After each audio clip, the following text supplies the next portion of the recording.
चुनाव से पहले महाराष्ट्र में महायुति सरकार की महा प्लानिंग देखने को मिली है। गुरुवार को कैबिनेट की मीटिंग हुई जिसमें 16 बड़े फैसले लिए गए हैं। इसमें सबसे ज्यादा चर्चा रही है मदरसों में शिक्षकों के वेतन में बढ़ोतरी और ओबीसी के क्रीमी लेयर बढ़ाने को लेकर। इसको लेकर बहुत चर्चा हो रही है। इसको चुनावी दांव के तौर पर देखा जा रहा है। दरअसल हरियाणा में चुनाव से पहले राज्य सरकार ने क्रीमी लेयर की सीमा 6 लाख रुपए से बढ़ाकर 8 लाख रुपए कर दी थी। इसका नतीजा यह हुआ कि पार्टी को एग्जिट पोल के पूर्वानुमानों को खारिज कर और सत्ता विरोधी लहर को मात देकर 48 सीटें मिली। यह भी एक कारण हो सकता है, एकमात्र यही कारण नहीं होगा, लेकिन इन सारे चीज़ों का असर पड़ता है। आपने देखा था लाडली बहना योजना जिस तरीके से मध्य प्रदेश में आई थी, उसका असर माना गया था। जो नतीजे आए भारतीय जनता पार्टी के पक्ष में, कुछ उसी अंदाज में फिर महाराष्ट्र में बाद में ऐसी ही योजना को लागू किया गया था। ठीक इसी तरीके से जो कार्य हरियाणा में किए गए हैं उनको एक तरीके से हम देख रहे हैं कि महाराष्ट्र में भी आजमाया जा रहा है। जाहिर है महायुति सरकार ओबीसी क्रीमी लेयर वाला हरियाणा वाला दांव यहां चल रही है। मदरसा शिक्षकों के वेतन बढ़ाने का भी फैसला महाराष्ट्र कैबिनेट ने लिया। यह ज्यादा चर्चा का विषय है। हरियाणा में कांग्रेस की हार ने उसे बैकफुट पर ढकेल दिया है। उसके सहयोगी भी सीट शेयरिंग में पूरी बार्गेनिंग करने के मूड में नजर आ रहे हैं। इन सारे विषयों पर हम चर्चा करेंगे, लेकिन उससे पहले यह रिपोर्ट देखिए। महाराष्ट्र विधानसभा चुनाव की डेट का जल्द ही चुनाव आयोग ऐलान करेगा। वहीं हरियाणा चुनाव में सफलता के बाद से ही बीजेपी के हौसले बुलंद हैं। हरियाणा चुनाव की जीत की गूंज महाराष्ट्र में भी साफ साफ सुनाई दे रही है। गुरुवार को महाराष्ट्र कैबिनेट के फैसले में जहां मदरसा दांव देखने को मिला, वहीं ओबीसी के क्रीमी लेयर बढ़ाने को लेकर पिछड़ा दांव भी दिखा। महाविकास अघाड़ी लोकसभा चुनाव में अच्छे प्रदर्शन के बाद काफी उत्साहित नजर आ रहा था, लेकिन हरियाणा चुनाव के नतीजों ने उत्साह को फीका कर दिया है। महायुति भी मोदी हैं तो मुमकिन है कि लाइन के साथ पूरे उत्साह से चुनाव समर में जाने की तैयारी में है। महाराष्ट्र सरकार की कैबिनेट के फैसले क्या चुनावी मील के पत्थर साबित होंगे? दरअसल गुरुवार को कैबिनेट फैसले में मदरसा शिक्षकों के लिए काफी कुछ सरकार लेकर आई। मदरसा शिक्षकों का वेतन बढ़ा, 6,000 से बढ़कर 16,000 रुपए किया गया। डॉक्टर जाकिर हुसैन मदरसा आधुनिकीकरण योजना के शिक्षकों को लाभ। पारंपरिक धार्मिक शिक्षा के साथ साथ कई विषयों का करते हैं अध्यापन। वर्तमान में D.Ed शिक्षकों को 6,000 रुपए वेतन दिया जाता है, अब बढ़ाकर 16,000 रुपया किया गया। वहीं पिछड़ों को साधने के मद्देनजर महायुति सरकार की कैबिनेट ने केंद्र सरकार से मांग की है गैर क्रीमी लेयर के लिए आय सीमा मौजूदा 8 लाख रुपए से बढ़ाकर 15 लाख रुपए करने का अनुरोध। ओबीसी श्रेणी में आरक्षण का लाभ हासिल करने के लिए गैर क्रीमी लेयर प्रमाण पत्र की जरूरत होती है। महाराष्ट्र राज्य अनुसूचित जाति आयोग को संवैधानिक दर्जा देने के लिए एक मसौदा अध्यादेश को भी मंजूरी दी गई। अध्यादेश को विधानमंडल के अगले सत्र में पेश किया जाएगा। महाराष्ट्र राज्य अनुसूचित जाति आयोग के लिए 27 पदों को मंजूरी दी गई। इनमें फायदा तोटा का कोई हमें राष्ट्रीय उसमें कोई स्वार्थ नहीं है, लेकिन जो आम आदमी है, मिडिल क्लास आदमी है, उसको इसमें जरूर फायदा होगा। मुझे लगता है बहुत बड़े पैमाने पर इसका फायदा होगा। बहरहाल महाराष्ट्र का चुनाव महायुति और महाविकास अघाड़ी दोनों के लिए चुनौती है। दोनों ही गठबंधन अपने अपने तरीके से चुनावी तैयारियों को अंतिम शक्ल दे रहे हैं। ऐसे में महायुति सरकार जहां लाडली बहन योजना लाई, तो अब मदरसा दांव और ओबीसी में क्रीमी लेयर बढ़ाने का दांव, क्या ये उसके लिए चुनावी टॉनिक होंगे? Bureau report, Bharat express. ये तो हम जानते हैं कि चुनाव के पहले कुछ महत्वपूर्ण डिसीजंस लिए जाते हैं, उनके असर भी जमीन पर कई बार देखने को मिलते हैं। आइए इस पर बात करते हैं। अजीत चव्हाण जो कि मुख्य प्रवक्ता हैं भारतीय जनता पार्टी महाराष्ट्र के, वो मेरे साथ जुड़ रहे हैं। अजीत जी आपका स्वागत है। भरत सिंह प्रवक्ता महाराष्ट्र कांग्रेस मेरे साथ जुड़ रहे हैं। भरत जी आपका स्वागत है। डॉक्टर संजय कुमार राजनीतिक विश्लेषक के तौर पर मेरे साथ जुड़ रहे हैं। कुछ देर में देवकी नंदन जी भी मेरे साथ जुड़ेंगे। डॉक्टर साहब, शुरुआत में आपसे ही करना चाहूंगा। सबसे पहले तो ये चुनावी दांव है क्या, और मदरसा शिक्षकों का वेतन बढ़ाना, ये थोड़ा सा लोगों को चौंका गया। आमतौर पर भारतीय जनता पार्टी की राजनीति के साथ में ये मेल खाता नहीं दिखाई पड़ता, लेकिन महाराष्ट्र की राजनीति का अपना मिजाज है, वहां की अपनी जरूरतें। बहरहाल ये जो दो डिसीजंस रहे हैं, मैं बीजेपी प्रवक्ता के पास जाऊं, उससे पहले आप बताइए, क्या चुनावी आपको लगता है एक दांव है, और कितना असर इनका आप देखते हैं? बिल्कुल चुनावी दांव है, और मदरसा शिक्षकों को भी ये अपने तरीके से एड्रेस करने की या कनेक्ट करने की ये कोशिश कर रहे हैं। वो कनेक्ट कितना होंगे, लेकिन हाँ इतनी बात जरूर है कि वो शिक्षक की कोई जाति नहीं होती, शिक्षक का कोई वर्ग नहीं होता। तो अगर मदरसा शिक्षकों को लेकर के अगर इन्होंने एक घोषणा की कि हम एक वैसी राशि देंगे जिससे उनको जीवन यापन करने में कोई असुविधा ना हो, और दूसरी बात उन्होंने मॉडर्नाइजेशन की बात की कि क्या वो बच्चे उर्दू फारसी तक क्यों सीमित रहेंगे। उन बच्चों को जो सब्जेक्ट का ज्ञान है, चाहे वो मैथमेटिक्स का ज्ञान हो, साइंस का ज्ञान हो, कंप्यूटर साइंस का ज्ञान हो, हम आधुनिकीकरण से भी उसको जोड़ेंगे। तो भारतीय जनता पार्टी इस तरह का प्रयोग करते रही है और इस प्रयोग में उन्हें सफलता भी मिली है। और उत्तर प्रदेश को ही ले लीजिए ना, उत्तर प्रदेश में भी उन्होंने इस तरह का प्रयोग किया था और इसका लाभ उनको मिला था। महाराष्ट्र में भी वो प्रयोग कर रहे हैं और उन्होंने एक उस समाज को मैसेज देने की कोशिश कर रहे हैं कि ऐसा नहीं है कि हमारे निर्णय जो होते हैं उस निर्णय के ये में आप नहीं है, ये आपको हम किनारे करके चले। और दूसरा जो एक राजनीतिक पक्ष इसको इस रूप में समझने की जरूरत है कि वो नहीं चाहते हैं कि वो जो मदरसा और मदरसा से जुड़े हुए जो समाज है वो पूरी तरह से हमसे अलग थलग हो, या उनको एक मुद्दा मिल जाए चुनाव में कि ठीक है बाकी लोगों के लिए तो ये सरकार करती है लेकिन इस समाज को बिल्कुल अलग थलग किए हुए रहती है। मदरसा शिक्षकों को वेतन बढ़ा करके एक मैसेजिंग करने का काम करती है कि सबका साथ सबका विकास का जो नारा है भारतीय जनता पार्टी का, उसके तहत उनको भी साधने की कोशिश कर रही है भारतीय जनता पार्टी कि हम शिक्षकों को लेकर के गंभीर हैं, उनकी सैलरी को लेकर के गंभीर हैं और हम चाहते हैं कि मदरसा में भी वैसे बच्चे पढ़ करके निकलें जिनको कल जीवन यापन के लिए कोई कठिनाई नहीं, मतलब उनको जॉब ओरिएंटेड एजुकेशन में लाने के लिए हम वो सारे सब्जेक्ट की पढ़ाई वहां कराएंगे जिस सब्जेक्ट को पढ़ करके वो जीवन में आगे बढ़ सकते हैं।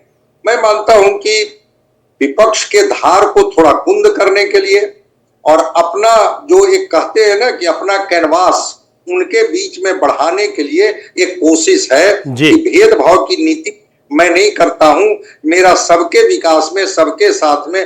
और उत्तर प्रदेश में ये प्रयोग कर चुकी है कि भाई कैसे मैंने जब लैपटॉप दिया तो सब लोगों को दिया, टैबलेट दिया तो सबको दिया, उसमें हमने हिंदू मुसलमान में कोई भेदभाव नहीं किया।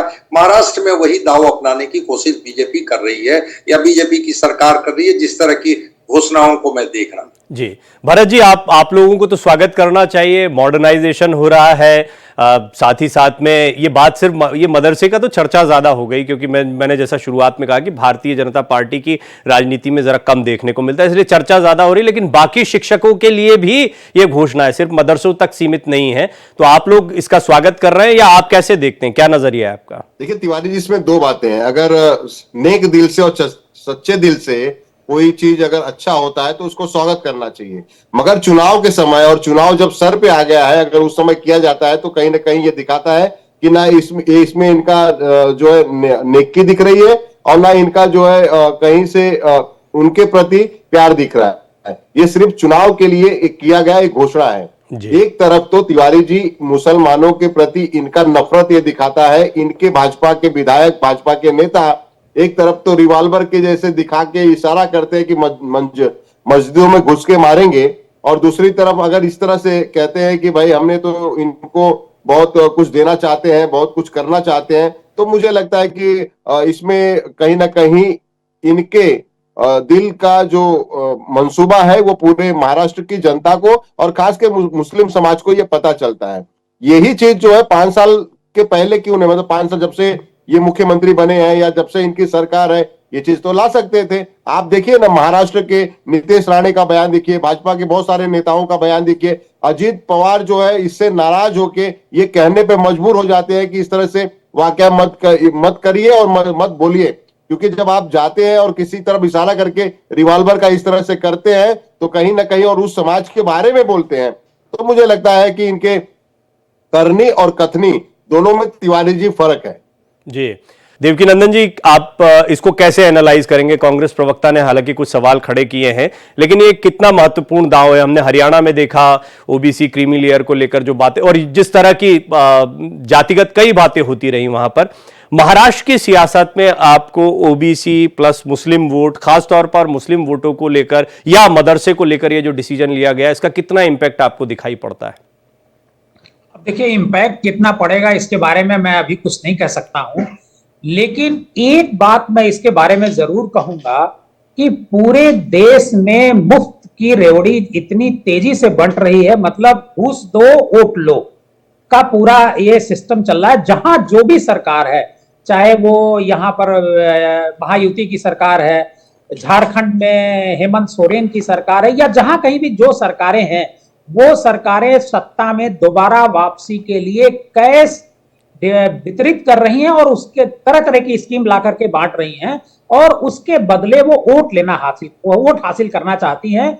लेकिन पब्लिक को एक बात को समझना पड़ेगा कि क्या हम घूस दे करके, मतलब अगर कोई हमको 1,000 रुपए देता है और उसके बदले हमसे वोट की अपेक्षा करता है, तो क्या हमको वोट देना चाहिए? ये तो एक सामान्य सी बात हो गई। लेकिन जो आपने मुसलमानों को लेकर के कहा है, ये पहला भारतीय जनता पार्टी का मुझे लगता है कि किसी स्टेट में ये सबसे बड़ा डिसीजन है। ये इससे पहले भारतीय जनता पार्टी ने मुसलमानों को लुभाने के लिए इंडिविजुअल तौर पर, मतलब मुसलमान कम्युनिटी को लुभाने के लिए कोई ऐसा फैसला नहीं लिया।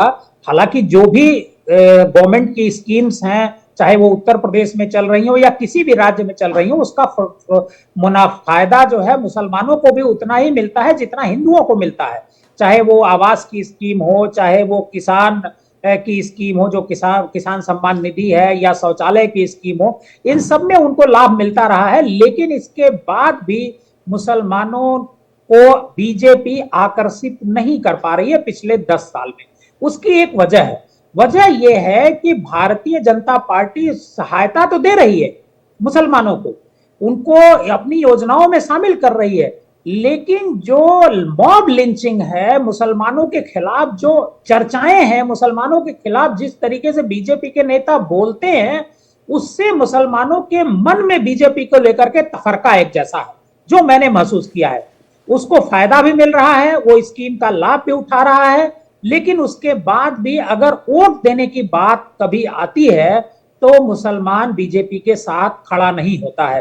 बीजेपी ने एक कोशिश की, पसमंदा मुसलमान, पसमंदा मतलब बैकवर्ड क्लास, जैसे हिंदुओं में बैकवर्ड क्लास है, शेड्यूल कास्ट है, फॉरवर्ड क्लास है, इसी तरीके से वहां भी फॉरवर्ड क्लास और बैकवर्ड क्लास है।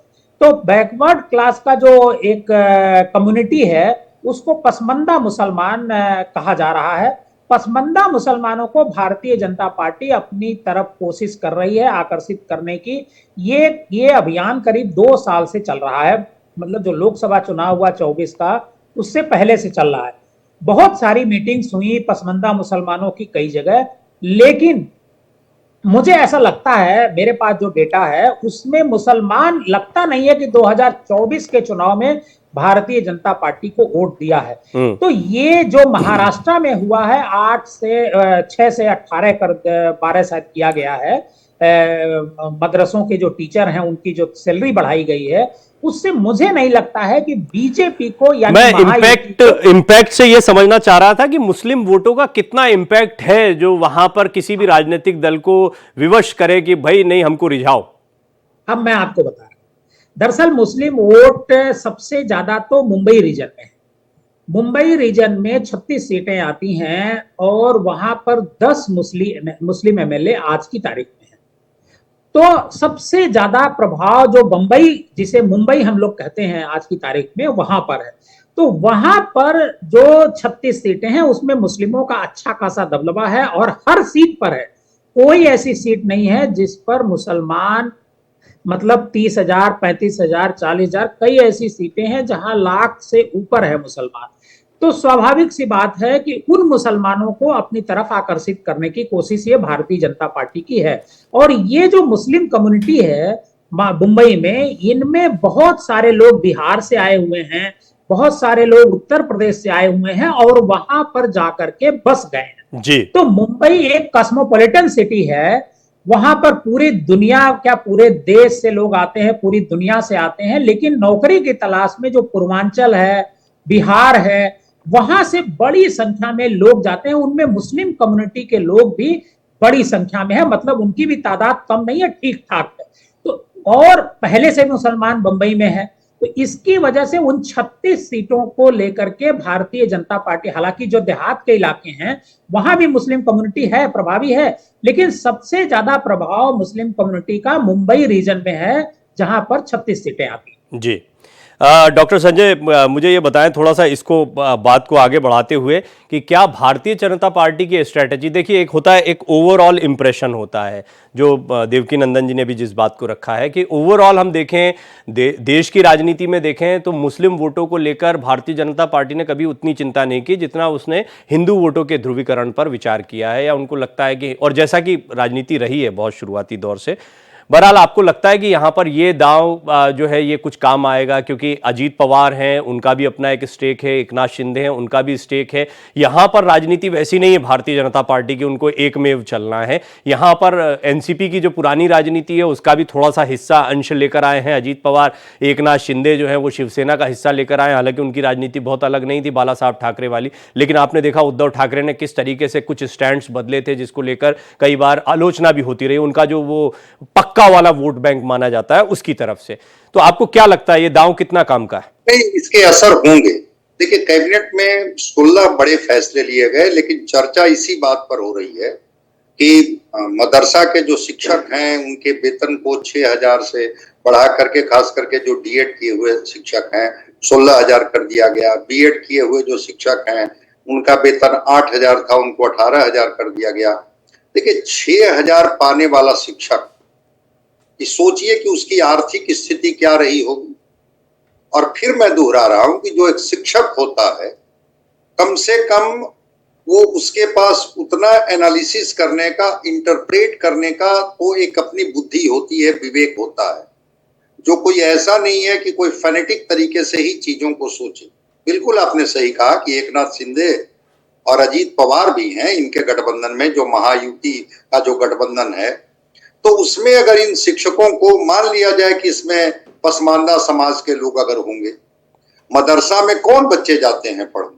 मदरसा में तो वही गरीब परिवार के बच्चे जाते होंगे पढ़ने, जिनकी आर्थिक स्थिति बहुत अच्छी नहीं रहती होगी। ये 6,000 रुपए में कौन शिक्षक जाते होंगे पढ़ाने? तो कहीं ना कहीं से वोट और वोटों का लाभ पार्टियां लेते रही है अपने अपने तरीके से। अगर भारतीय जनता पार्टी को किनारे भी कर दिया जाए तो क्या ये सरकार का ये दायित्व नहीं बनता है कि अगर वो शिक्षक जो अपनी सेवाएं दे रहे हैं, कम से कम उनको इतना वेतन तो मिल ही जाना चाहिए जिससे कि उनका जीवन यापन चले। जी। तो अगर मदरसा शिक्षक का वेतन बढ़ा तो हम लोग इसको वोट की राजनीति से जोड़ करके देख रहे हैं, लेकिन हाँ, सरकार के प्रति पॉजिटिविटी तो होगा। हाँ, लेकिन वही टाइमिंग को लेकर एक सवाल जो खड़ा हो रहा था, और अजीत चौहान जो है वो बड़े सीनियर स्पोक्स पर्सन है, वो भी जुड़ गए हैं, तो मुझे लगता है वो पार्टी का पक्ष रखेंगे। अब मैं उम्मीद करता हूं उनकी आवाज में सुन पाऊंगा। अजीत जी, मुझे बताइए, टाइमिंग जो है वो एक मेजर इशू है, इम्पैक्ट पड़ेगा नहीं पड़ेगा ये तो खैर चुनावी नतीजों के बाद पता लगेगा, लेकिन चुनाव के ऐन पहले ये डिसीजन लेना, आचार संहिता लगने के पहले बहुत ये डिसीजन लेना, उससे पहले इसके बारे में नहीं सोचना, इस पर थोड़े से प्रश्न खड़े हो रहे हैं।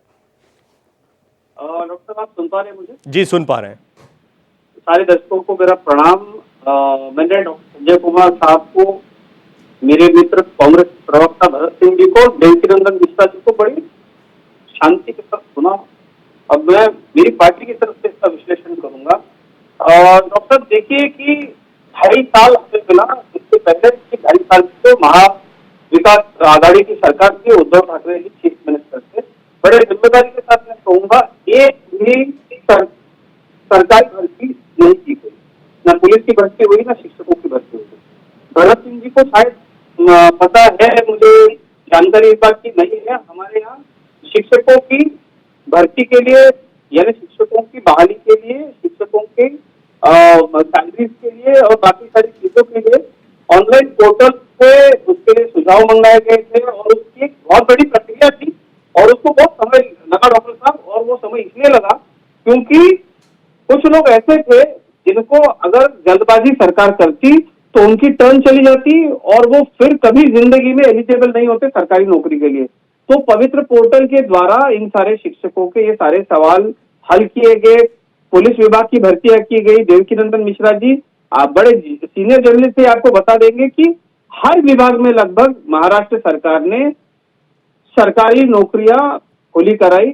जो देखिए साहब, फर्क डॉक्टर साहब इतना बड़ा है इस चीज में, मैं आपको बता दूं कि 2.5 साल में सिर्फ मात्र एक बार इनके मुख्यमंत्री मंत्रालय गए जहां से पूरे स्टेट का काम चलता है, और उसकी ब्रेकिंग न्यूज चलाई मीडिया ने कि मुख्यमंत्री पहुंचे मंत्रालय। तो ये स्थिति थी सर, आप देखिए। दूसरी बात, आदरणीय प्रधानमंत्री नरेंद्र मोदी जी का कहना है सबका साथ सबका विकास।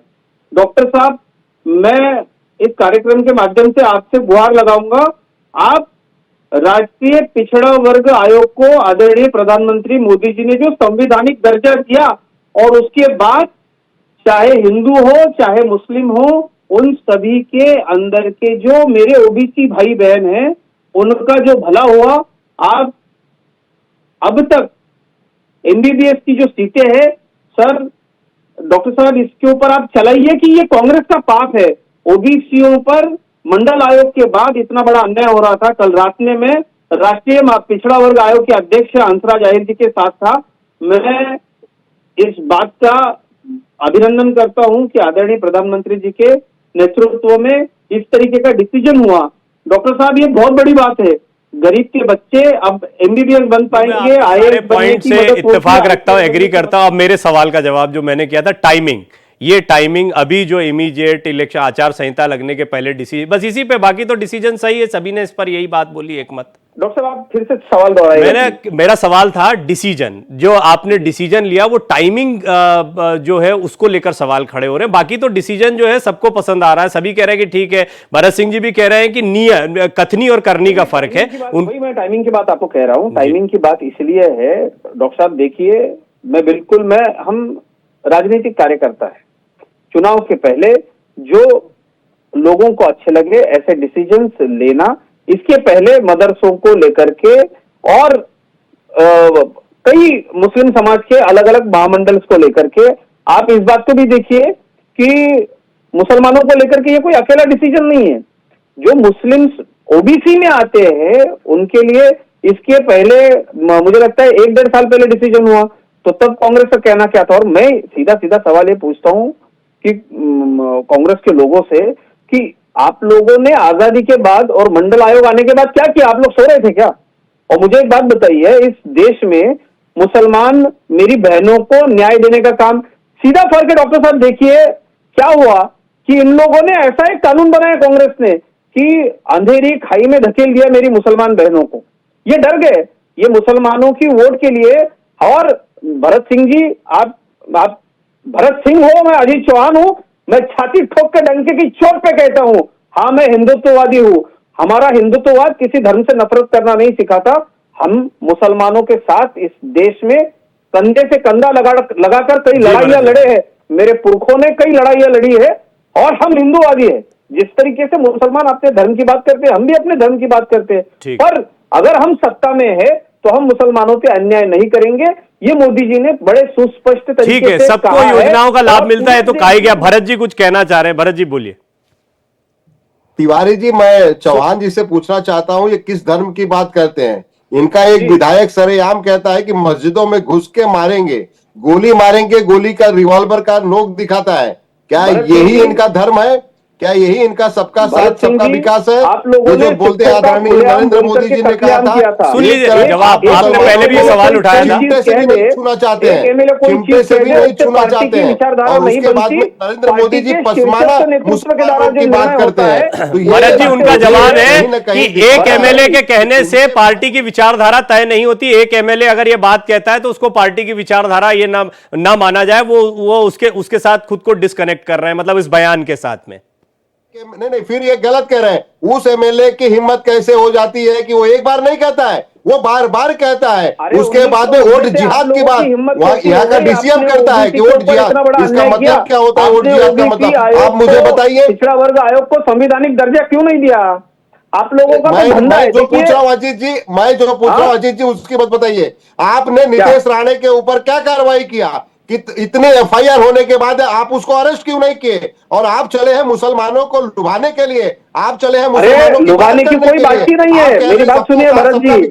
अजीत जी, अभी हेडलाइंस में भी आपने सुना होगा, यदि आप सुन पाए तो, कि किस तरह बिहार में बटोगे तो कटोगे, ये मैसेज पहुंचाना है हिंदुओं तक, इसका एक प्रयास चल रहा है। तो आप देखते हैं कि भारतीय जनता पार्टी का एक प्रयास वहां पर बिहार में बिल्कुल अलग चल रहा है, एक अलग सियासत है। और यहां पर हम देखते हैं कि आपने कहा कि जो मुस्लिम भाई हैं उनके प्रति भी जाना है, हिंदुत्व को भी हमने पकड़ रखा है। थोड़ा एक कंफ्यूजिंग नहीं हो जाएगा महाराष्ट्र की सियासत में? मतलब एक मजबूरी है कि थोड़ा सॉफ्ट हिंदुत्व से चलना पड़ेगा। डॉक्टर साहब देखिए, मैं आपको एक बात सुस्पष्ट कर दूं कि महाराष्ट्र के लोकसभा चुनाव में वोट का जिहाद हुआ। हम सत्ताधारी है और सत्ता में रहते हुए सबका साथ सबका विकास करना ये हमारा राजधर्म है, ये धर्म है और हम ये करेंगे। और हम एक बात आप ध्यान में, मतलब सब सारे पत्रकार भाई भी एक बात समझे कि इसमें कंफ्यूजिंग क्या है। अगर कांग्रेस कई सालों तक ओबीसी को, दलितों को, मुसलमानों को बस एक वोट बैंक की तरह यूज करती है और हमें पता है कि शायद ये वोट हमको नहीं मिलेंगे, फिर भी भारतीय जनता पार्टी समाज के ऐसे तबके के लिए काम करती है कि जो तबका हमारे खिलाफ हमेशा वोट जिहाद करने के लिए तैयार है। कांग्रेस की फूस पर मुझे ये लगता है कि आदरणीय प्रधानमंत्री नरेंद्र मोदी जी की जो घोषणा है सबका साथ सबका विकास, उसको हम ये कर रहे हैं। और मैं ये मानता हूं कि देखिए, अब हम दूसरा पाकिस्तान तो देंगे नहीं।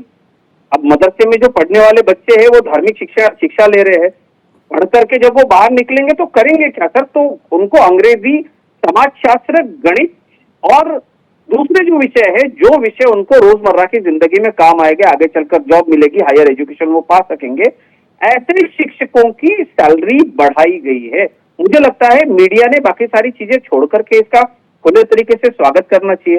दूसरी बात, मैं आपको एक बात बता दूं कि डॉक्टर साहब, आप कांग्रेस के लोगों को यह सवाल पूछो ना कि आपने शाहबानों के प्रकरण में मुस्लिम महिलाओं का हक मार दिया, 4-4 पति कर लेगा, 10-10 बच्चे कर लेगा, मेरी बहनों के ऊपर अन्य अत्याचार करेगा। मदरसों में पढ़ने वाले बच्चों का क्या भविष्य है? कोई धार्मिक शिक्षा लेकर के मुझे एक बात बताइए, आज हम सोशल मीडिया पे पाकिस्तान की जो यंग पीढ़ी है, तरुण पीढ़ी है, उनके जब हम वीडियोस देखते हैं तो इतने परेशान है लोग और वो भारत की शिक्षा को, भारत की मेडिकल सर्विसेज को इतना सराहते हैं। तो मुझे लगता है कि हम देश की बात करने वाले लोग हैं, चुनाव आते जाते रहेंगे, सरकारें आती जाती रहेंगी और इसमें कोई दो राय नहीं है। डॉक्टर प्रवीण तिवारी जी, हम हिंदुत्ववादी थे, हम हिंदुत्ववादी है और हम हिंदुत्ववादी रहेंगे। भरत जी इसमें हम काहे के लिए मुसलमान, मदरसा, भरत जी हम मदरसा, मुसलमान ये सब क्यों पकड़ कर बैठे? हम ओवरऑल एक व्यू की तरह देखकर चले। ये बांटने किसने किया? नहीं, ये किसने किया? ये कौन कह रहा है भाई? एक तरफ तो बिहार में कहते हो कि भरत जी आपसे कुछ सवाल भी पूछना चाह रहे हैं तो उनका सवाल भी सुन लेते ताकि आप फिर बोल पाए। पूछिए। मुझे कम मिला था, मैं आपसे एक सवाल भी पूछ लेता हूँ। हमारे सबके आदर्श हिंदू हृदय सम्राट शिवसेना प्रमुख बाला साहेब ठाकरे, जो खुले स्टेज से राष्ट्र विरोधी मुसलमानों को लांडिया कहते थे, उनकी पार्टी के साथ आप चले गए, तो क्या उत्तर दे रहे हो आप मुसलमानों को? तो भूमिका देखिए, वंदनीय हिंदू हृदय सम्राट शिवसेना प्रमुख बाला साहेब ठाकरे की भूमिका आपको माननी है क्या? मुक्ति, अब इसका जवाब दे दूं मैं। जिस पीडीपी महबूबा, जिस महबूबा के साथ में आपने कभी कस्में खाई थी कि हम नहीं जाएंगे, हम मुसलमानों के साथ नहीं जाएंगे, आप कश्मीर में जाके उनके साथ सरकार बनाते हो, ये कौन सा हिंदुत्व आप बता रहे थे? दूसरा, आप बिहार में कहते हो कि बटोगे तो कटोगे और महाराष्ट्र में आके आप दूसरा जो है कहते हो कि नहीं हम मुस्लिम के समाज है, हम पसमंदा मुसलमान के समाज साथ में होता है। तो ये कौन सा राजनीति है अजय जी? कौन सी राजनीति आप बताइए? एक तरफ आप मुसलमानों को चिमटे से भी छूना नहीं पसंद करते हो, एक तरफ जो है आपके पूरे सारे नेता भाजपा के जितने बड़े से लेके छोटे नेता वो क्रिटिसाइज करते हैं। एक तरफ आप वोट जिहाद की बात करते हैं और फिर उसके बाद में एक करके चलिए अजीत जी बोलने दीजिए उनको। अजीत जी आपने कहा था एक सवाल है आपका, उनके सुन लेते हैं भरत जी को ताकि हम सुन पाए, नहीं तो सुन ही नहीं पाएंगे, चर्चा नहीं हो पाएगी। भरत जी बोलिए आप। मैं तिवारी जी, मेरा कहने का मतलब था कि एक तरफ तो ये मुसलमानों से नफरत करते हैं, अब इनको ये समझ में आ गया कि महाराष्ट्र में अभी इन्होंने जिक्र किया वोट जिहाद की बात की। आप बताइए कि अगर कोई, मैं तो ये नहीं कहा ना कि हिंदू इनको वोट देते हैं तो वोट जिहाद है। देखिए, मैं कहता हूं कि जो वोट डालने जाता है वो किसी को भी वोट देगा, चाहे हिंदू हो, चाहे मुसलमान हो, चाहे क्रिश्चियन हो, चाहे वो जो है सारी जातें जो है यहाँ पे, वो किसी को भी वोट देना।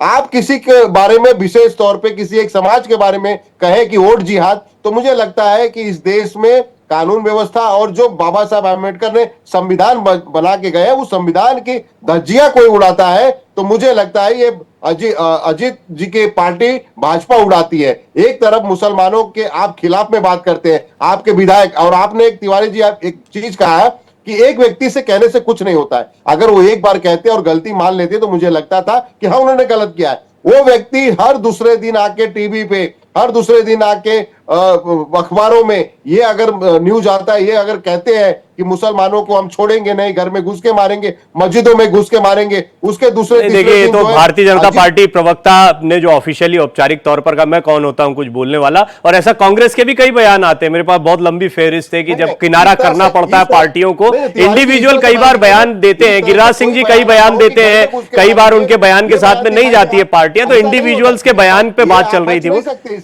खैर हम इसको चर्चा को थोड़ा और दिशा देते हैं।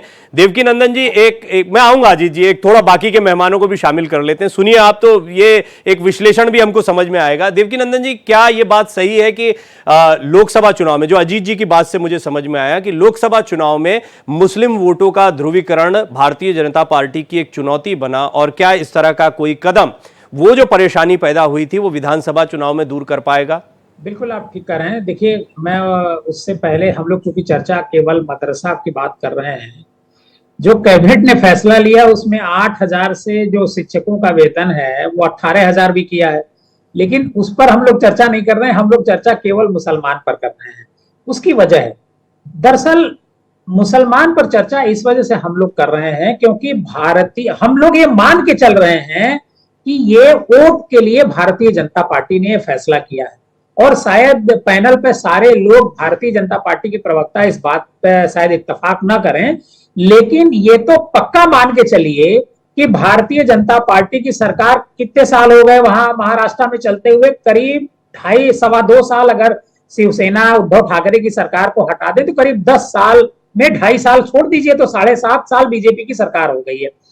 बीजेपी की सरकार ने ये चिंता कब की, जब चुनाव सर पर आ गया है, 1-2 दिन के भीतर, मतलब हो सकता है कल या परसों के भीतर चुनाव आयोग चुनाव की तारीखों की घोषणा कर देगा। उससे एक दिन पहले सरकार डिसीजन लेती है कि हम मानदेय जो है बढ़ा रहे हैं, तो निश्चित तौर पर ये वोट का ही मामला है। लेकिन अब मैं बताऊं वोट, दरअसल दिक्कत क्या है महाराष्ट्र में, बीजेपी ने फैसला लिया क्यों? महाराष्ट्र में बीजेपी का जो मुस्लिम वोट है, मतलब पूरे वो है करीब 8 करोड़ से ज्यादा वोटर हैं, उनमें से करीब 12% मुस्लिम वोट है जो 40 सीट इफेक्ट करते हैं पूरे महाराष्ट्र में, और कई सीटें ऐसी हैं जिसमें उनकी जो तादाद है वो ठीक ठाक है, और वो जो 40 सीटें इफेक्ट करती हैं वो कांग्रेस के पास है या फिर एनसीपी के पास है। एक एमएलए शायद इनके पास है जो शिवसेना जो आज की तारीख में सत्ता में है, शिंदे गुट, उसके पास है। लेकिन आज की तारीख में जो सिचुएशन है, 2019 की ही बात मैं नहीं करूंगा, 2024 की बात नहीं करूंगा, 2024, 19 और 14 सब में मुस्लिमों ने भारतीय जनता पार्टी को वोट कभी नहीं दिया है। अगर ये कोई बात कह रहा है तो ये टोटल गलत बात है। बीजेपी के जो वर्कर मुस्लिम हैं, मैं उनसे बहुत सारे लोगों से मिलता हूं, और जो वर्कर हैं बीजेपी के पदाधिकारी हैं वो भी वोट नहीं देते हैं भारतीय जनता पार्टी को। वो अगर खुद वोट देते हैं तो उनकी फैमिली के लोग वोट नहीं देते हैं। अब ये चूंकि प्रवक्ता है, मेरी बात तो मानेंगे नहीं, ये मेरी बात की बात ठीक है। देवकी नंदन जी एक मिनट सुन लेते। देखिए बीजेपी प्रवक्ता के जहन में बहुत सारी बात। अरे कई महामंडलों के अध्यक्ष हैं अजीत जी, हमारी बात कंप्लीट हो जाए उसके बाद आपकी बात मैं पूरा सुनूंगा।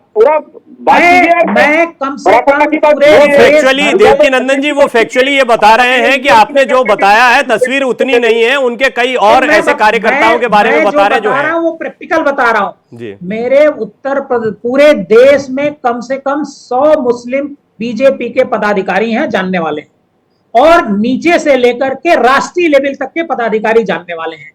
अगर वो खुद वोट देते हैं तो उनकी फैमिली के लोग बीजेपी को वोट नहीं देते हैं। उसकी जो वजह और कुछ नहीं है।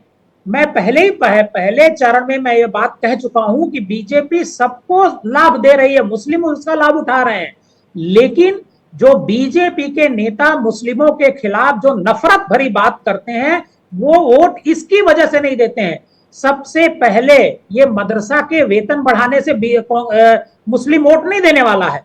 मुस्लिम वोट तब देगा जब आप उसके खिलाफ नफरत भरी बातें करेंगे, जैसे कांग्रेस प्रवक्ता ने कहा कि बीजेपी बंटोगे तो कटोगे। ठीक है देवकीनंदन जी, अभी ये थोड़ा लंबा हो जाएगा एनालिसिस। अब मैं चाहूंगा आपको एक मिनट रुक जाइए, अब रुक जाइए देवकीनंदन जी, अब सुन लीजिए, बीजेपी प्रवक्ता को भी सुनिए, आपने बहुत सारी बातें बोली है। तो डॉक्टर प्रवीण तिवारी जी, मैं मिश्रा जी का सम्मान करता हूं और वो बहुत बड़े पत्रकार है, पर शायद आप थोड़ा सा, मिश्रा जी मेरी हाथ जोड़ करके विनंती है, मैं महाराष्ट्र में खानदेश और मराठवाड़ा की बाउंड्री से आता हूं और आपको मुझे एक बात बता दीजिए, हमारी सरकार में मंत्री अब्दुल सत्तार जी सिल्लोड से चुन करके आते हैं, क्या 100% मुस्लिम वोटिंग है वहां पे? हाँ, कागज से असद मुस्लिम। सुनिए मेरी बात सर, मेरी बात सुनो आप थोड़ी सी। ऐसा एक बात मैं आपको बता देता हूँ, होता क्या है, मैं महाराष्ट्र की जमीनी हकीकत जानने वाला कार्यकर्ता हूँ। मैं 16 साल पत्रकार था, मैं एंकर था, मैं पूरा महाराष्ट्र घुमा हूँ। मैं सर सुनिए, एक तो सबसे पहले चर्चा में मुंबई को मुंबई कहिए, बंबई मत कहा कीजिए। आप मेरी बात सुनिए शांति से। देखिए विषय ऐसा है, आपको मराठवाड़ा, खानदेश, कोकण, दूसरे रीजन में हमारे कितने जिला परिषद मेंबर है जो मुस्लिम है, पंचायत समिति के मेंबर है जो मुस्लिम है। हसन मुशरिफ जी मंत्री है, मुसलमान है वो, और उनकी कॉन्स्टिट्यूंसी में कितने मुस्लिम है जाकर के देखिए, हिंदुओं के वोटों पर चुन करके आते हैं। अब्दुल सत्तार जी मंत्री है, उनके यहाँ पे कितने मुसलमान है जाकर के देखिए, हिंदू भाई उनको वोट देते हैं। देवकीनंदन मिश्रा जी, भारतीय जनता पार्टी के कई कार्यकर्ता, कई नेता, कई मंत्री, विधान परिषद के, इसके पहले हमारे मेंबर, पाशा पटेल जी, मंत्री का दर्जा उनको, पाशा पटेल हिंदू है क्या, मुस्लिम है वो?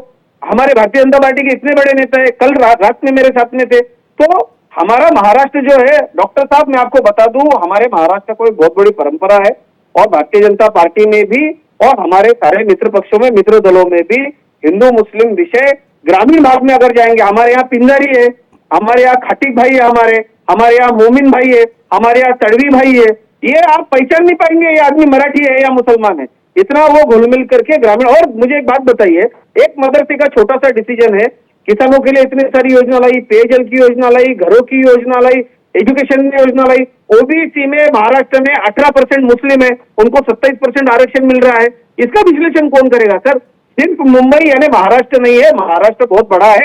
महाराष्ट्र में भारतीय जनता पार्टी को मानने वाले बहुत बड़े पैमाने पर मुस्लिम अजीत जी, एक छोटा सा सवाल आपसे, अजीत जी मुझे माफ कीजिएगा, पत्रकार अजीत जी एक एडिशनल कुछ जानकारी, क्योंकि आपको महाराष्ट्र की जमीनी हकीकत पता है, इसलिए अजीत जी में थोड़ा सा ये जानना, क्या ऐसा माने कि पूरे देश की सियासत में कोई भी मैसेज जाता हो, जैसे बिहार की अपनी सियासत है, गिरिराज सिंह को सुन रहे थे, लेकिन महाराष्ट्र की सियासत एकदम अलग है, और महाराष्ट्र की सियासत को महाराष्ट्र के दायरे में देखें, ऐसा कुछ आप कहना चाह रहे हैं?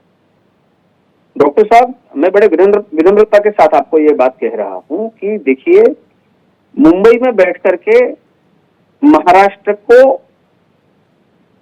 समझा जा सकता है, पर अगर सही मायने में आपको हकीकत जाननी है, देखिए ये पूरा देश ये चर्चा देखता है, इससे महाराष्ट्र की प्रतिमा बनती है।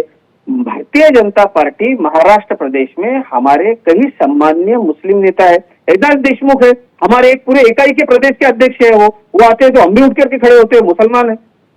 अब क्या उनके शहर की नगर पालिका में भारतीय जनता पार्टी का पैनल वो चुन करके लाते हैं, तो क्या मुस्लिम भारतीय जनता पार्टी को वोट नहीं करते? कहां से ये मतलब ये ऐसे विश्लेषण आते कहां से भाई? मुझे ये देखिए, कांग्रेस का काम है कि भारतीय जनता, एक आधा कोई हमारा बंदा बोल दे कुछ हो, सबका साथ सबका विकास। उत्तर प्रदेश में भी भारतीय जनता पार्टी सत्ता में आई, महाराष्ट्र में भी आई, मध्य प्रदेश में भी आई, हमारे मुसलमान बहन भाइयों ने हमको वोट किया तभी आई। देखिए, धर्म का राजकारण, धर्म की राजनीति कांग्रेस ने शुरू से की है, और उसमें भी अब देखिए वक्फ बोर्ड का मसला है, उसमें एक वर्ग के, एक उच्च वर्ण के मुस्लिमों का उस पर प्राबल्य है, और वही कई सालों से पैसा खा रहे हैं। मैं डंके की चोट पे बोलता हूँ, आगा, नहीं, मेरा एक मैं पसमंदा, सवाल अजीत जी से करना चाहता ओबीसी, हूँ। करिए सिंधिया करिए पत्रकार अजीत जी, रहे एक हैं। सवाल जातियों को- देवकी नंदन जी आपसे करना चाह रहे हैं, कुछ मैं काउंटर एक जी, बिल्कुल सवाल करें। करना चाहता हूँ अजीत जी, हाँ क्योंकि आप पत्रकार, अगर आप पत्रकार नहीं होते तो मैं सवाल नहीं करता आपसे। बिल्कुल मैं करिए एक सर, आप बात बहुत जानना सीनियर चाह मैं एक बात जानना चाहता हूं कि क्या आप बता सकते हैं, आपके पास कोई डेटा है कि पिछले 10-20 सालों में क्या मुस्लिमों ने भारतीय जनता पार्टी को कितने फीसद वोट किया है? कोई डेटा आपके पास है? देवकीनंदन जी, अभी तो मैं आंकड़ेवारी आपको नहीं बता पाऊंगा, पर 100% डेटा हमारे पास है। नहीं, अब 100% आपके पास डेटा डेटा हमारे पास नहीं है, लेकिन बिल्कुल, जब डेटा नहीं अटल है ऐसा बिहारी नहीं कहा। वाजपेयी जी हमारे पास प्रधानमंत्री हुआ करते 100% थे, डेटा है। देखिए, भारतीय जनता पार्टी डेटा के आधार पे ही बात करती है। हम कल प्रदेश कार्यालय में मिलेंगे, मैं आपको डेटा जरूर दूंगा कि कितने % मुसलमानों ने हमको वोटिंग किया है, और ये किस तरीके से ये डेटा इकट्ठा किया जाता है ये आपको भी मालूम है। मैं आपसे ये कह रहा हूँ, मैं बड़ी जिम्मेदारी मैं के डेटा साथ। इंटरप्रिटेशन की बात मैं नहीं कर रहा हूं। अब मैं आपको बताऊं, देखिए, अटल बिहारी वाजपेयी जी जब प्रधानमंत्री थे देश के, तो उन्होंने एक बात कही थी कि कुछ मुसलमान हमको वोट देते हैं, और उसको जब क्लेरिफाई किया, चूंकि लखनऊ से वो थे सांसद, तो उन्होंने क्लेरिफाई किया कि सिया समुदाय के लोग हमको वोट देते हैं। लेकिन जब से ये इजराइल का मसला उठा है, उसके बाद से सिया समुदाय भी भारतीय जनता पार्टी से खिसक गया, और जो आपके राष्ट्रीय अध्यक्ष हैं मुस्लिम मोर्चा के, वो महाराष्ट्र से ही आते हैं, मुंबई से ही हैं वो। लेकिन आप उनसे सवाल कीजिए कि क्या उन्होंने कितने मुसलमानों का वोट दिलाने की हैसियत रखते हैं। देखिए, जब तक पॉलिटिक्स में ये बंद भारतीय जनता पार्टी नहीं करेगी, बंटोगे तो कटोगे, पार्टी को कितने % वोट जिहाद, देते हैं, ये मुस्लिम की कार्यक्रम का बात, विषय नहीं हो सकता। मॉब लिंचिंग, ये सब जब डॉक्टर तक साहब, बंद नहीं ठीक होगा, है, ये चलिए आज देवकी बंद नंदन हो जी, जाए, विषयांतर ये वैसे बड़ा विषय है, ये बड़ा विषय है कि अगर आज ये बंद हो जाए, अगर तो ये शायद मुस्लिम हालांकि भारतीय जनता हालांकि पार्टी की हालांकि तरफ हालांकि आकर्षित एक होने मिनट देवकी लगेगा। नंदन जी, एक मिनट समुदाय विशेष के लिए देवकी अच्छा काम कर रही है, ठीक। तो आप नकारात्मक सोच क्यों रखते हैं? नहीं, ठीक है अजीत जी रुकते हैं, थोड़ा सा ये लंबा चला जाएगा विषय। अभी ओवरऑल अगर इसको समेटूं, क्योंकि बहुत सारे विषय जो है वो इतना गहराई में चला गया, और ये विषय है भी बड़ा महत्वपूर्ण। डॉक्टर संजय, एक ये बड़ी महत्वपूर्ण बात निकल कर आई कि क्या महाराष्ट्र की सियासत और पूरी जो केंद्र की भारतीय जनता पार्टी की सियासत है, उसमें कोई आप फर्क देखते हैं? मुस्लिम और हिंदू वोटों के ध्रुवीकरण की राजनीति की बहुत बात होती है, क्या वो वक्त बदल रहा है? सबका साथ सबका विकास, इसके मायने सही अर्थों में क्या है? स्थानीय स्तर पर चीजें बदलती हैं, और वहां पर जब स्थानीयता की बात होती है, क्षेत्रीयता की बात होती है, तो एक पोलराइजेशन होता है। वहां पर हम नहीं मानते हैं कि वो हिंदू मुस्लिम को अलग अलग कर करके देखा जा सकता है, अगड़ा पिछड़ा को अलग करके देखा जा सकता है। अब तो बूथ वाइज काउंटिंग हो जाती है, इसलिए सिरे से किसी चीज को नकार देना कि ये तो वोट देते ही नहीं है और यही इनके वोटर हैं, मैं उसको उस रूप में नहीं लेकर के चलता। और हर पार्टी, कभी भारतीय जनता पार्टी 2 सीट पर चुनाव जीती थी पूरे देश में, 2 से उनका खाता खुला था, आज भारतीय जनता पार्टी की सरकार है। कभी कांग्रेस 400 से ऊपर सीटें लाई थी, आज कांग्रेस की 99 पर है।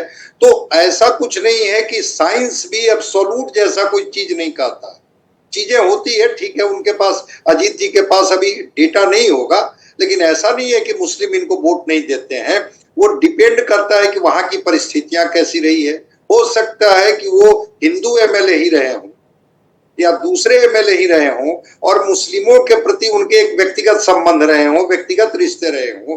बिल्कुल देवकी नंदन जी की इस बात में दम है कि जब आप उनको टारगेटेड तरीके से उनको आप क्लेम करेंगे, ब्लेम करेंगे, तो ठीक है, वो किनारे होते हैं, वो आपसे टूटते हैं। लेकिन बहुत जगह ऐसी भी स्थितियां होती हैं जब वो वोट करते हैं। ऐसा कुछ नहीं है, जो खास करके वैसे बुद्धिजीवी वर्ग जो सोचते हैं चीजों को, जो विचारधारा के स्तर पर पार्टियों से जुड़ते हैं। आपने ही तो कहा कि अभी वहां पर भारतीय जनता पार्टी की सरकार तो है नहीं, वहां महायुति की सरकार है, उसमें एकनाथ शिंदे भी हैं और अजीत पवार भी हैं जी। अब इसको हम सुन कैसे मान लें? दूसरी चीज, अभी अभी लोकसभा का चुनाव का परिणाम आया है, 30 सीटें जीत गई थी महाविकास आघाड़ी, और ये 17 पर आकर के रुक गए थे महायुति। कारण तो कहीं ना कहीं ये लोग ढूंढे होंगे ना कि अगर हम उग्र हिंदू राष्ट्रवाद की बात करते हैं, उग्र हिंदू की बात करते हैं, जिसकी वजह से हमको ये घाटा उठाना पड़ा, अगर हम न्यूट्रलाइज कर पाए ठीक है, हमारे खिलाफ एग्रेसिव वो नहीं हूं, इसका भी बहुत चुनाव में फायदा हो जाता है। तो हम लोग इसको इस रूप में न देखें। मैं मानता हूं कि अगर कोई चीजें फैसला ली जाती है जी, तो फैसला ली जाती है तो वो परकोलेट होकर के सभी समुदायों के बीच में उसका लाभ जाता है। लेकिन इस सच्चाई को भी स्वीकार करना होगा कि कोई भी व्यक्ति, चाहे भले उनको आप इंडिविजुअल बयान कह दीजिए, अगर कोई बात कोई प्लेटफॉर्म से बोलते हैं टारगेटेड करके किसी समुदाय को, उसके घाटे भी आपको होंगे, उसके घाटे भी आपको पड़ेंगे और स्वतः उसके फायदे दूसरी गठबंधन को या दूसरी पार्टियों को मिल जाते हैं। देखिए, देश के लिए कोई भी योजना हो, देश के विकास की कोई भी बात हो, कोई भी धर्म हो, कोई भी जाति हो, सबको उसका बराबर से लाभ मिलता है। वो पूरे देश के लिए सोचा जाता है। हाँ, राजनीति में जब वोटों को आकर्षित करने का प्रयास होता है तो उसमें सियासी बयानों का एक अलग महत्व होता है। भरत जी, मैं आप ही के पास आ रहा हूं, आप जो कहना चाहते हैं वो कहिए, लेकिन मैं बहुत बड़ी देर से पूछना चाह रहा था, वो विषयांतर हो जाता। फिर भी हरियाणा के नतीजों ने बड़ा निराश किया कई कांग्रेस कार्यकर्ताओं को, कई प्रवक्ता मेरे साथ बैठे वो भी बड़े निराश थे। अभी महाराष्ट्र पर इसका कितना इंपैक्ट पड़ा है, और अब बीजेपी नहीं, महायुति जो है वो बड़े अग्रेसिवली इस चुनाव में आगे बढ़ रही है, उनको कॉन्फिडेंस है कि वो इसको भी जीतेंगे। तो आप लोगों की क्या तैयारियां वो भी बताएं, और जो आप कहना चाहते हैं वो बोलें। देखिए तिवारी जी, हरियाणा हम हारे हैं, इसका दुख तो है, क्योंकि हमने बहुत मेहनत किया था और अपेक्षा अनुसार जो है रिजल्ट नहीं आया तो दुख होता है। लेकिन हरियाणा और महाराष्ट्र में बहुत फर्क है। अजीत जी इसको जानते हैं, बहुत अच्छी तरह से जानते हैं। जैसे उन्होंने कहा कि मैं महाराष्ट्र को बहुत अच्छी तरह से जानता हूं, तो मैं भी कह सकता हूं कि महाराष्ट्र को मैं बहुत अच्छी तरह से जानता हूं, कि मैं मुंबई में ही रहता हूं। तो मेरा अपना मानना, जो विश्लेषण ये दिखता है कि जिस तरह से इन्होंने आज घोषणाएं कैबिनेट में कल घोषणा किए हैं, इनको ये पता है कि महाराष्ट्र में हमारी सरकार जा रही है। इन केन प्रकरण से, जिस तरह से अमित शाह जी पिछले एक हफ्ते पहले जब आए थे तो उन्होंने कहा कुछ भी हो जाए, चाहे किसी भी पार्टी। अरे भरत जी, यही बात हरियाणा में तो तय हो गया था बिल्कुल। ये जो आप कह रहे हैं ना, इससे ज्यादा बातें हो रही थी हरियाणा में। नहीं, मैं आपसे बता जा रही है सरकार, महाराष्ट्र तिवारी जी, महाराष्ट्र की राजनीति और हरियाणा की राजनीति, वहां की जनता और यहाँ की जनता में बहुत फर्क है। वहां पे एक शिवसेना की दो शिवसेना नहीं बनाई गई थी, वहां पे जो है चाचा भतीजा को नहीं तोड़ा ठीक है। गया हाँ, था। ये एक आपका इंपॉर्टेंट पॉइंट है, और थैंक्स कि आपने मुझे याद दिलाया। मैं इसी पर आ रहा हूं। अजीत जी, मुझे ये बताइए, एक संवेदनात्मक ये एक मैसेज गया कि ये तोड़ा गया है, और ये चाचा से दूर शरद पवार है, उद्धव ठाकरे के साथ में बाला साहब ठाकरे का नाम है, उनके एक हिस्से को आप ले गए, इसका बहुत अच्छा मैसेज नहीं गया, इसका नुकसान हुआ है। डॉक्टर साहब, मैं उल्टा कहूंगा कि महाराष्ट्र की जनता ने भारतीय जनता पार्टी और शिवसेना की नैसर्गिक युति को कॉल दिया था और कहा था कि आप सत्ता में जाकर के बैठो। इनकी जो राष्ट्रीय महत्वाकांक्षा है, आता हूं मैं आप। नहीं, ये नैसर्गिक युति में अजीत पवार कैसे आ गए फिर? चलिए ठीक है, नैसर्गिक युति हो गई। नहीं, डॉक्टर साहब, मैं थोड़ा सा आपके, क्योंकि अब हम थोड़ा अंतिम दौर में जा रहे हैं बातचीत के। भरत जी की बात को बीच में रोका मैंने। मैं पूरी बात करी नहीं हुई, मेरी पूरी 19 की बात कर रहा हूँ। महाराष्ट्र की जनता, ये अजीत जी भी जानते हैं कि महाराष्ट्र की जनता को ये कतई पसंद नहीं आया कि चाचा भतीजे को तोड़ा जाए, एक पार्टी को दो टुकड़े किया जाए, ठाकरे के इशारों के साथ इन्होंने गद्दारी की। को नकली शिवसेना कहा जाए, एक जिसने पूरी पार्टी को बनाई वो जिंदा रहते हुए उसको नकली कहा जाए, यानी कि खड़ी हो जाए, दूसरे के पास चली जाए। कहीं ना कहीं महाराष्ट्र की जनता ने इसको नकारा, और यही वजह थी कि जो 45 कदम बढ़ रहे थे, लोकसभा में 45 सीट आएंगे, ये अंत में आया है ये टॉपिक। लेकिन मुझे लगता है कि अभी जब महाराष्ट्र के चुनाव होंगे तो इस पर हम आप लोग खूब बैठेंगे और इस पर खूब बात होगी, क्योंकि ये बड़ा महत्वपूर्ण मुद्दा है। आज बात मदरसे से शुरू हुई थी, बात सही है। मैंने शुरुआत में ही कहा था कि सिर्फ बात मदरसे की नहीं, आज बहुत सारे डिसीजन हुए हैं, लेकिन एक डिसीजन जो है वो आ गया, चर्चा में आ गया, उस पर सोशल मीडिया पे खूब खबरें बनने लगी, हमने भी चर्चा उस पर करी। लेकिन उसके साथ साथ में महाराष्ट्र के कई और मुद्दे हैं जो कि आज यहां चर्चा में उठे हैं। ये बात बहुत स्पष्ट है कि महाराष्ट्र का चुनाव, मैंने लिखा भी है इसको, कि हरियाणा और जम्मू कश्मीर के चुनाव से ज्यादा तेज धार आपको आगामी चुनाव में देखने को मिलेगी, जिनमें एक महाराष्ट्र का चुनाव है, बड़ा दिलचस्प होने वाला है। लेकिन आज आप चर्चा में जुड़े। अजीत जी आपका बहुत बहुत धन्यवाद, भरत जी आपका बहुत धन्यवाद, डॉक्टर संजय कुमार आपका धन्यवाद, देवकी नंदन जी आपका धन्यवाद। लेकिन ये चर्चाएं होती रहेंगी। मैं जानता हूं कि ये विषय इतना बड़ा है कि इस पर कितनी भी देर हम चर्चा करें ये खत्म नहीं होगी। लेकिन अब क्योंकि महाराष्ट्र चुनाव समीप है तो हम जानते हैं कि इस पर चर्चाएं होती रहेंगी। आप सभी का बहुत बहुत धन्यवाद।